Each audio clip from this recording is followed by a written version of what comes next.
Argentina স্পেনের Finalissima নিয়ে অনিশ্চয়তা। 1985 সালে প্রথমবারের মতো আয়োজিত হয়েছিল ফিনালিসিমা। এরপর 1993 সালে দ্বিতীয়বারের মতো অনুষ্ঠিত হয়েছিল এই ম্যাচ। লম্বা বিরতির পর 2022 সালে ফিরিয়ে আনা হয় ফিনালিসিমা।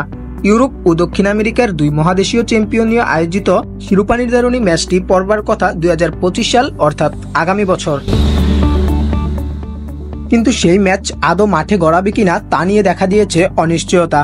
দুই মহাদেশীয় চ্যাম্পিয়নের এই ম্যাচ আয়োজন নিয়ে শঙ্কার কথা জানিয়েছেন আর্জেন্টাইন সংবাদকর্মী গাস্তান এদুল।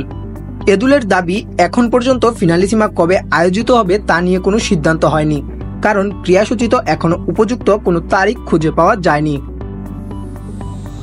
বিশেষ করে বিশ্বকাপের বাছাই পর্ব এবং উয়েফা নেশনস লিগের ঠাসা সূচি ফিনালিসিমার আয়োজককে শঙ্কার মুখে ফেলে দিয়েছে।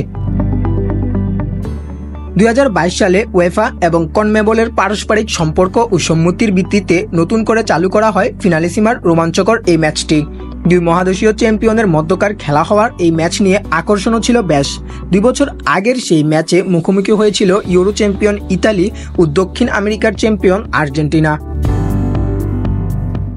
ওয়েম্বলির সেই ম্যাচে 3-0 গোলে ইতালিকে হারিয়ে শিরোপা জিতে আর্জেন্টিনা। এর আগে 1993 সালের আসরেও চ্যাম্পিয়ন হয়েছিল আর্জেন্টিনা। সেবার ডেনমার্কে ট্রাইব্রেকারে হারায় লাতিন দেশটি। এর আগে 1985 সালে প্রথম আসরে উরুগুয়েকে 2-0 গোলে হারিয়ে চ্যাম্পিয়ন হয় ফ্রান্স। এবারের ইউরো ও কোপা শেষ হওয়ার পর সবার চোখ ফিনালিসিমার দিকে, যেখানে মুখোমুখি হওয়ার কথা আর্জেন্টিনা ও স্পেনের। এই ম্যাচ দিয়ে প্রতিযোগিতার হ্যাট্রিক শিরোপা জেতার সুযোগ আছে লিওনেল মেসির দলের, কিন্তু আগামী বছরের ঠাসা সূচিতে ম্যাচটি বাতিল হওয়ার শঙ্কা থাকছে। সামনের দিনগুলোয় আন্তর্জাতিক বিরতিতে আর্জেন্টিনা ব্যস্ত থাকবে 2026 বিশ্বকাপ বাছাইয়ের ম্যাচ নিয়ে, এবং স্পেনের সামনে আছে উয়েফা নেশনস লিগ ও বিশ্বকাপ বাছাইয়ের ম্যাচ। ফলে 2026 সাল পর্যন্ত আন্তর্জাতিক বিরতিতে ফিনালিসিমা আয়োজনের জন্য ফাঁকা দিন পাওয়ার সুযোগ খুবই কম। অনিশ্চয়তা থাকার পরও অবশ্য আশা হারাতে চান না ফুটবল প্রেমীরা। এক্ষেত্রে আশাবাদী করে তুলতে পারে আর্জেন্টাইন সংবাদ মাধ্যম মুন্দো আলবিসেলেস্তার একটি খবর। তারা জানিয়েছেন, আর্জেন্টাইন ফুটবল ফেডারেশন চায় ম্যাচটি বুনোয়েস এইরেসের রিভার প্লেটের মাঠ এল মনুমেন্টালে আয়োজক করা হোক। রিভার প্লেটেরও নাকি তেমনটাই চাওয়া। এখন শেষ পর্যন্ত সংখ্যা তাড়িয়ে এই ম্যাচ মাঠে গড়ায় কিনা সেটা দেখার অপেক্ষা।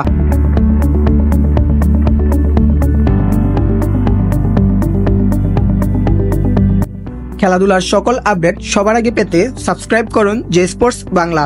ধন্যবাদ।